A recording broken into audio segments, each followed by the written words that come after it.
ملوث بھی چھوٹے موٹے نکل رہے ہیں, ان کا بھی یہی مسئلہ ہے. وہ کہہ رہے ہیں کہ ہم نے کوئی عاطف میاں سے نماز تھوڑی پڑھوانی تھی. ان کا بھی یہی مسئلہ ہے کہ جب آپ کو اللہ اس کے رسول سے چونکہ محبت ہی نہیں ہے تو رسول کی ختم نبوت پہ جو ڈاکہ ڈالے گا یا جو اسلام دشمنی کرے گا آپ کو اس سے نفرت ہوگی نہیں.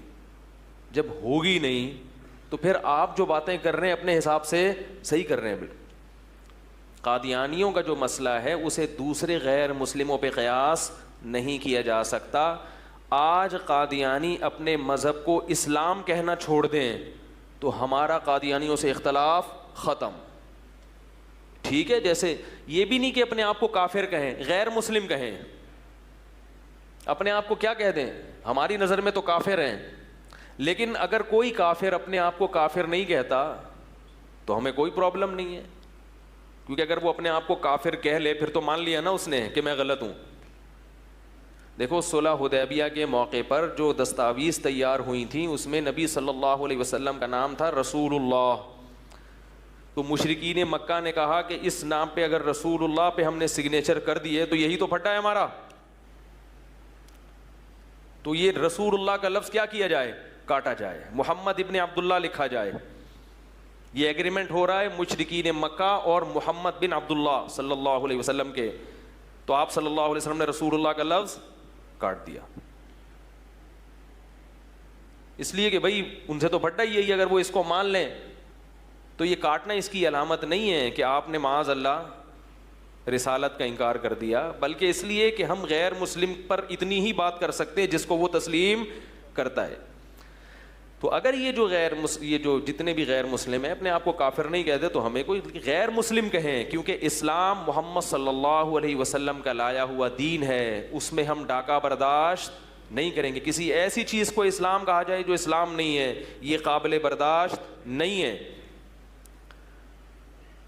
لہٰذا جو قادیانی ہیں وہ غیر اسلام کو اسلام کہہ رہے ہیں, وہ اس دین کو اسلام کہتے ہیں جو مرزا قادیانی ملعون لے کر آیا, جبکہ ہم یہ کہتے ہیں کہ وہ شریف انسان نہیں تھا, پیغمبر ہونا تو اس کے بعد کی چیز ہے. بار بار یہ دعویٰ کرتا ہوں, کوئی بھی قادیانی کسی بھی ختم نبوت کی تنظیم سے متعلق کسی بھی عالم کے پاس لے آؤ, میرے پاس لے آؤ, انشاءاللہ میں اسے قائل کروں گا. اس پر وہ مناظرہ کرے, اس پر وہ بحث کرے, اس پہ ڈیبیٹ کرے کہ مرزا غلام احمد قادیانی کو شریف انسان ثابت کر کے دکھا دو.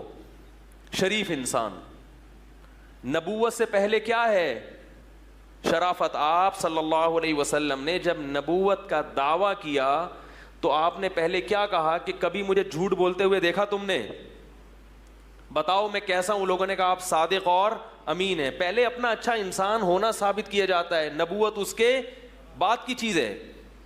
ابو سفیان نے جب وہ غیر مسلم تھے, کافر تھے, اس وقت تقریر کے دوران کہا کہ ہم نے محمد صلی اللہ علیہ وسلم کو کبھی جھوٹ بولتے ہوئے 40 سال میں کبھی نہیں دیکھا, جھوٹ بولتے ہوئے, کبھی امانت میں خیانت کرتے ہوئے نہیں دیکھا. حضرت خدیجہ نے 40 سال کی عمر میں 25 سال کے نبی سے جو نکاح کیا, وہ کیوں؟ ایماندار ہونے کی وجہ سے. حضرت خدیجہ کے پاس پیسہ تھا مگر اس پیسے کو کاروبار میں لگانے کے لیے کوئی ایماندار انسان نہیں مل رہا, جیسے کہ انویسٹر کو کوئی ایماندار انسان چاہیے ہوتا ہے. تو اس نے حضرت خدیجہ رضی اللہ تعالی عنہ نے کس کی سلیکشن کی ہے, محمد صلی اللہ علیہ وسلم کی, حالانکہ ان کے پاس رشتوں کی کمی نہیں تھی, رشتوں کی کمی نہیں تھی. تاریخ کی کتابوں میں ہے خطبہا اشراف قوم, حضرت خدیجہ جب بیوہ ہوئی ہیں قوم کے سرداروں نے نکاح کے پیغام بھیجے ہیں, لیکن انہوں نے کس کو پسند کیا, محمد صلی اللہ علیہ وسلم. کیوں؟ اس میں ایک حکمت یہ بھی تھی کہ کاروبار کے لیے کوئی ایسا شخص چاہیے تھا جو ان کے مال کی حفاظت کر سکے. تو مرزا غلام احمد قادیانی کا صادق اور امین ہونا تو دور کی بات, شریف انسان ہونا قادیانی ثابت نہیں کر سکتے. یاد رکھو, میں قادیانیوں سے ایک بات کہتا ہوں کہ اللہ کی آگ بہت سخت ہے جو اللہ نے نافرمانوں کے لیے تیار کر کے رکھی ہے. تم پروپیگنڈے میں مت آؤ, کسی عالم کے, صحیح عالم کے پاس بیٹھو اور اس کے ڈیبیٹ کرو, اس سے بحث برائے بحث کی نیت سے نہیں. حق کی پہچان کی نیت سے اللہ کی قسم تمہارے سامنے مرزا غلام احمد کا جھوٹا ہونا ثابت ہو جائے گا. اور یہ خوابوں پہ اور الہاموں پہ مت چلو. میں جب اسکول پڑھتا تھا کچھ قادیانی تھے کلاس فیلو, یہ چھوٹے سی کر کے میں اپنے اصل ٹاپک کی طرف آتا ہوں, یہ درمیان میں بات آ گئی ہے تو اس کو جلدی سے کمپلیٹ کر لو. قادیانی زیادہ تر الہاموں پہ اور خوابوں پہ چلتے ہیں کہ مجھے خواب میں مرزا غلام احمد کی بشارت ہوئی یا محمد صلی اللہ علیہ وسلم کی بشارت ہوئی, انہوں نے فرمایا یہ نبی ہے. اس طرح کی چیزوں پہ چلتے ہیں. خواب اور الہام کبھی بھی حجت, بولو بھائی, نہیں ہو سکتا. خواب الہام کبھی بھی حجت نہیں ہو سکتا. اللہ کے نبی کہہ دیتے صحابہ سے کہ تم سب کو خواب آئے گا رات کو کہ میں کیا ہوں, سچا ہوں. خواب جھوٹے کے بارے میں بھی آتا ہے اور سچے کے بارے میں بھی آتا ہے.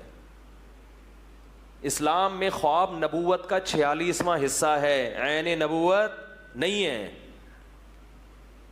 46واں حصہ بہت اس میں جو حقیقت ہے وہ بہت سمٹ کے تھوڑی رہ جاتی. کبھی کبھار سچے خواب بھی آ جاتے ہیں مگر خوابوں پہ کبھی بھی شریعت کا مدار نہیں ہوتا. یہ شیطان کی طرف سے بھی ہوتے ہیں خواب. گراؤنڈ ریئلٹی کو دیکھ کر فیصلہ کیا جاتا ہے.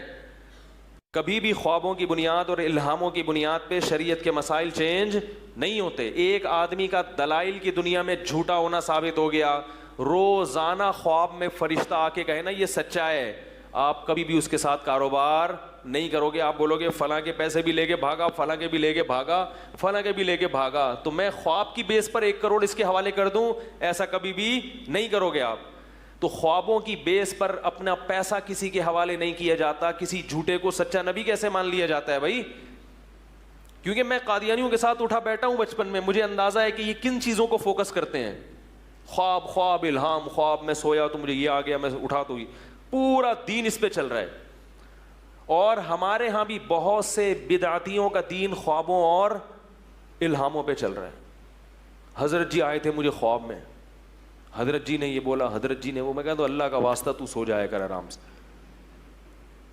بہوؤں کو خواب میں سانسیں چڑیل بن کے نظر آ رہی ہیں, کہتی ہیں سچا خواب ہے, کیونکہ سانس کیا بن کے نظر آئی ہے؟ چڑیل. اور ساس جب سوئی تو بہو اس کو سانپ بن کے نظر آئی خواب میں. وہ اٹھ کے کہتی میں تو پہلے ہی کہہ رہی تھی یہ سارا مسئلہ کہاں سے ہو رہا ہے؟ یہاں سے ہو رہا ہے. میں کہتا ہوں اللہ کا واسطہ, بہو سے کہتا ہوں تو کہ تم اپنی ساس کو چڑیل سمجھتی ہو, لہذا خواب میں وہی آئے گا جو دن میں دماغ میں گھسا ہوتا ہے. اگر اس